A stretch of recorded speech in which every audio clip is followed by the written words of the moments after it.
আজকের এই খাবারটি আপনি যদি এখনো না খেয়ে থাকেন তাহলে আপনাকে সত্যি বলা উচিত আপনি একজন স্বাদহীন মানুষ। আর এই সুস্বাদু খাবারটি হচ্ছে তাওয়া বিরিয়ানি। আর এই সুস্বাদু খাবারটি খেতে হলে আপনাকে যেতে হবে রাজশাহী বাস স্ট্যান্ড বা রেল স্টেশন, যেটাকে বলা হয় সাদিয়া হোটেল অ্যান্ড রেস্টুরেন্টে। আপনি এই খাবারটি পেয়ে যাবেন, যার মূল্য রাখা হয়েছে মাত্র 200 টাকা। ভেতরের পরিবেশটা যথেষ্ট পরিষ্কার পরিচ্ছন্ন। এখানে পরিবার পরিজন নিয়ে বসে খাওয়ার জন্য রয়েছে সুন্দর ব্যবস্থা। দক্ষ হাতে কারিগর দিয়ে এখানে সকাল থেকে রাত পর্যন্ত চলছে রান্না বান্না। তাই এখানে আপনি সবসময় গরম গরম খাবারটি খেতে পারবেন। যেহেতু আমরা খাবো তাওয়া বিরিয়ানি, তাই সেটার অর্ডার দিয়ে আমরা তাদের রান্নার কৌশলটা দেখতে থাকি। ডিমের সাথে খিচুড়িটা মেশানোর পর উনি ভালোভাবে কিছুক্ষণ গরম করলেন।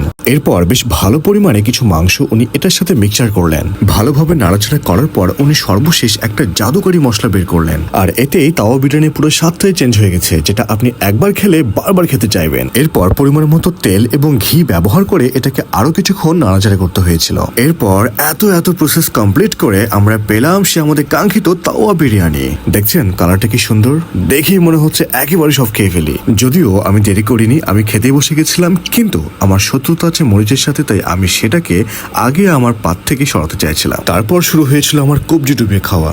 খাবারের স্বাদটা এতটাই মজার ছিল যে আমি প্রচুর পরিমাণে খেয়েছিলাম। আমি সচরাচর এত পরিমাণে খাবার খেতে পারি না। এর সাথে আমি আপনাদেরকেও বলতে চাই, যারা রাজশাহীর বাইরে থেকে রাজশাহীতে ঘুরতে আসবেন অথবা যারা রাজশাহীতে আছেন, অন্তত একবারের জন্য হলেও এই তাওয়া বিরিয়ানির স্বাদটা আপনাদের নেওয়া উচিত।